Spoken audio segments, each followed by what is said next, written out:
In section 1.5, we started learning some rules to finding derivatives. Those rules were the power rule, how to find the derivative of a constant, and to find the derivative of a constant multiplied by a function. Now in section 1.6, we're going to learn the product and the quotient rules to finding derivatives. Let's get started. The first rule we're learning today is the product rule. It says the derivative of a product when we're having f of x times g of x is the first factor times the derivative of the second factor plus the second factor times the derivative of the first factor. It might be easier to read written in different notation. This is another way to show that the derivative of the capital F function is the first function times the derivative of the second plus the second times the derivative of the first. Whichever notation is easier for you to remember, as long as you remember the steps to doing it. Let's get some practice in. For our first example, we're being asked to find the derivative of this function, which is composed of two smaller functions being multiplied. The first function is 2x to the fifth plus x minus 1. And our second function is 3x minus 2. So let's keep that in mind as we're doing the rule. I wrote the rule in the upper right hand corner.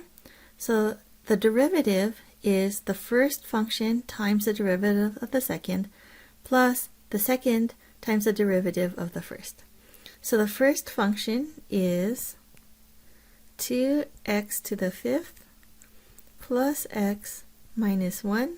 And the derivative of the second function is the derivative of this part in green. And so that's going to be 3. It's 3 minus 0, so we'll just write 3. And then we want to add the second function. So we'll put 3x minus 2. And the derivative of the first function is 2 times 5x to the fourth. And then the derivative of x is 1, and the derivative of negative 1 is 0, so we won't write it.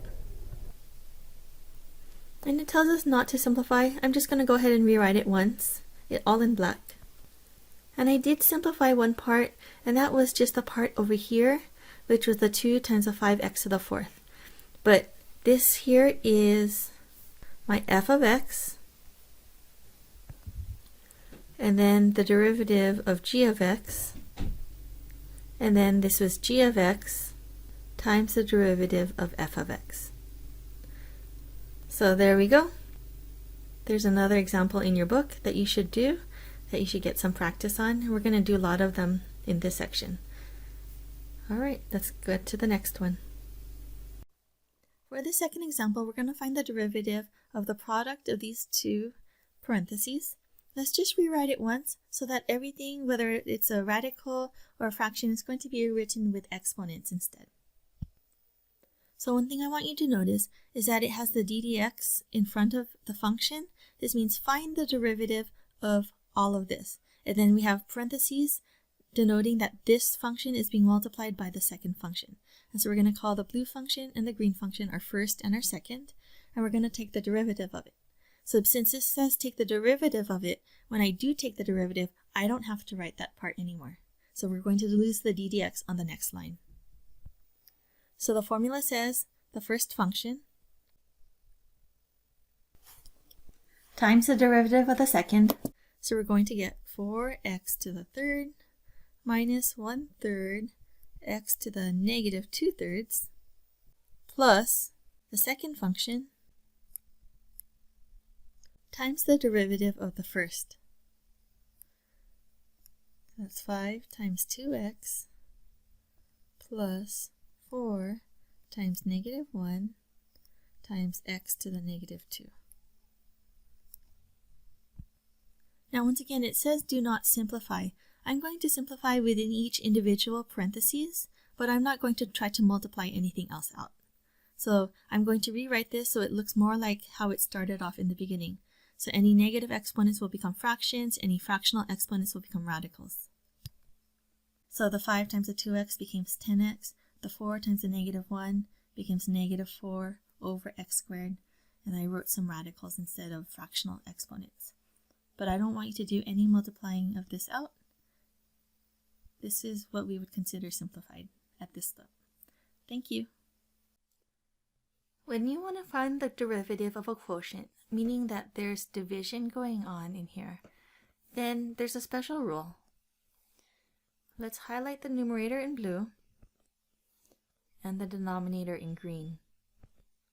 Then the derivative of this whole thing becomes the denominator times the derivative of the numerator minus the numerator times the derivative of the denominator, and then all of that over the denominator squared. You have to pay special attention to the order of what you're doing because there is subtraction going on. So if you get them out of order, you'll have all the signs wrong. Let's try this. When you're looking at that formula, f prime is capital F prime. It's made up of two functions, lowercase f and lowercase g inside, and we have this written as our derivative. But notice that the name of this function is f of x. Don't let that confuse you. This numerator is what we're going to use for our upper function, and this denominator is what we're going to use for the bottom function. This is what's called f in our formula, and this is what was called g in our formula. So when it says g, that's the denominator. When it says f prime, that's the derivative of the numerator. If it says differentiate f of x, then we have to write f prime of x is the denominator multiplied by the derivative of the numerator, so that would be 2x minus 3, and then subtract the numerator multiplied by the derivative of the denominator. The derivative of x minus 1 is 1 minus 0. This whole thing will be over the denominator squared. So then we are asked to simplify this a little bit. So when I multiply it out, I get the following.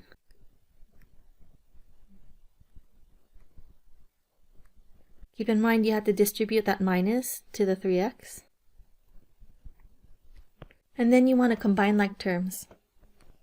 You have to take great care when you're multiplying this out that all your signs come out correctly, and also that when you have this minus here, when you distribute it, especially if you had to multiply these two parentheses, you want to do that slowly and one step at a time so you don't get any terms wrong. But when you get to that final answer, you should be able to simplify it just by adding like terms, and then there's our final derivative. Okay, let's move on to the next question. So we're just getting another example of finding the derivative of a quotient. And I've already highlighted the terms, and I still have the formula written over here. And so when it says differentiate, we're saying f prime of x, and then we're going to write the denominator, x squared plus 2, times the derivative of the numerator. So the derivative of that is 0, and then the derivative of negative 3x is negative 3. And then subtract the numerator times the derivative of the denominator. The derivative of this denominator is 2x plus 0. All over x squared plus 2 squared. Once again, we want to simplify this. And so I would get negative 3x squared minus 6 minus 2x plus 6x squared. Notice I did the minus times the 1 times the 2x, and then the minus times the negative 3x times the 2x. And then always just leave the denominator the same. And then you want to combine like terms if possible and write it in standard form. So I'm going to get 3x squared minus 2x minus 6. So there we go. This is our final derivative. We have a word problem coming up, but before we do, we have to learn a few definitions. We have been using capital C of X to be the cost of producing X amount of items, capital R of X to be the revenue from the sale of X amount of items, and capital P of X for the profit of the sale of X items. Then you have the average cost, and that's what this is. It's our cost function divided by how many we've produced. Another way that we write average cost is C bar of X.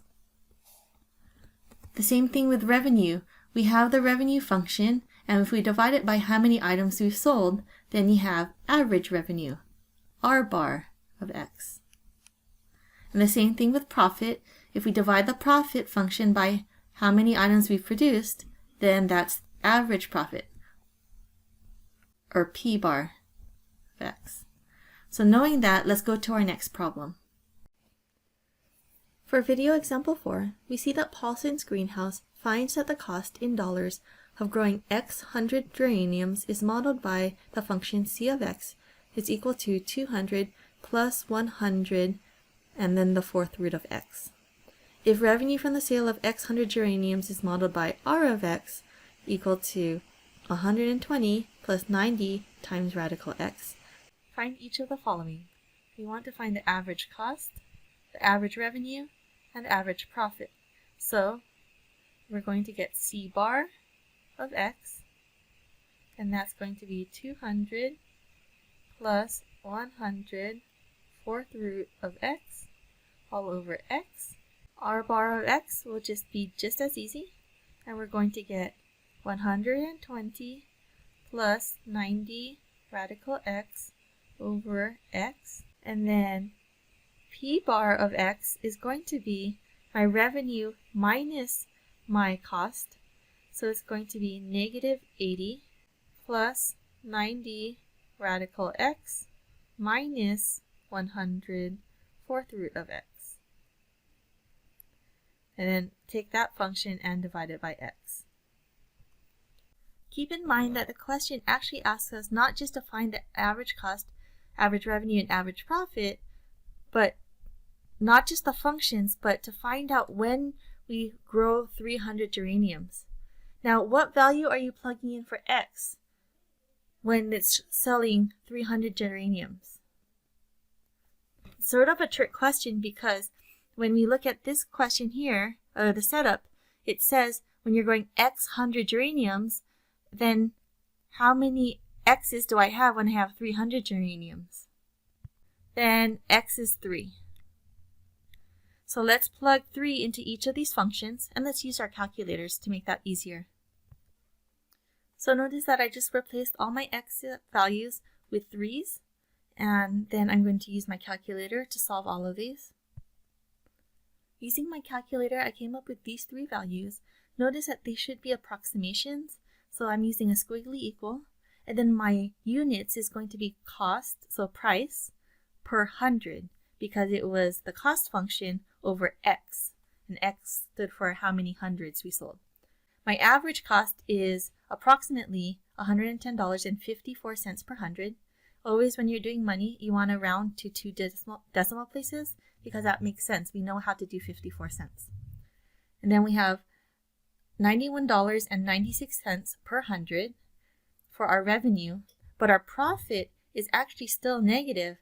We're losing money, and we're losing $18.50 per hundred. Let's do part B.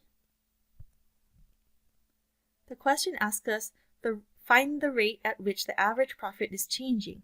So basically, we want to take our average profit function, and we want to find its average rate of change, or we want to find its instantaneous rate of change at X equals 3. So we're going to find the derivative of this. So we would write P bar prime to show the derivative of the average profit function, and then we're going to take the derivative of this. Remember, that is the denominator times the derivative of the numerator, so that's 0 plus 90 times 1/2 times x to the negative 1/2 minus 100 times 1/4 times x to the negative 3/4. And then we're going to subtract the numerator times the derivative of the denominator, all over the denominator squared. Let's simplify that.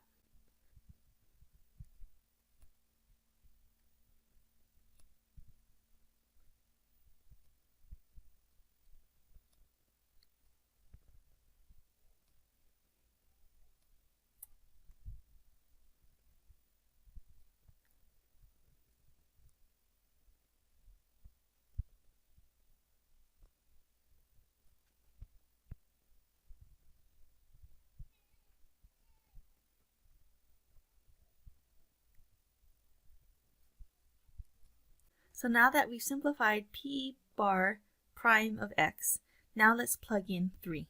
So when I get p bar prime of 3, then I get the answer $11.20. So that means that when I've sold 300 uraniums, the price is changing at $11.20 for the next 100 that I will be selling. And so that's the rate. That's the rate of change of my average function. So this is how much profit I'm making for that 300, and then this is how fast it's changing to when I get my next 300 sold. This question was a little bit involved, but you have to be careful about your profit function. Your profit function will always be your revenue minus your cost. So they might not give you that profit function, you have to get it yourself, and then you have to be able to do the average by dividing that by x, and then the derivative of that average will use the quotient rule. All right, thank you. Have a good day.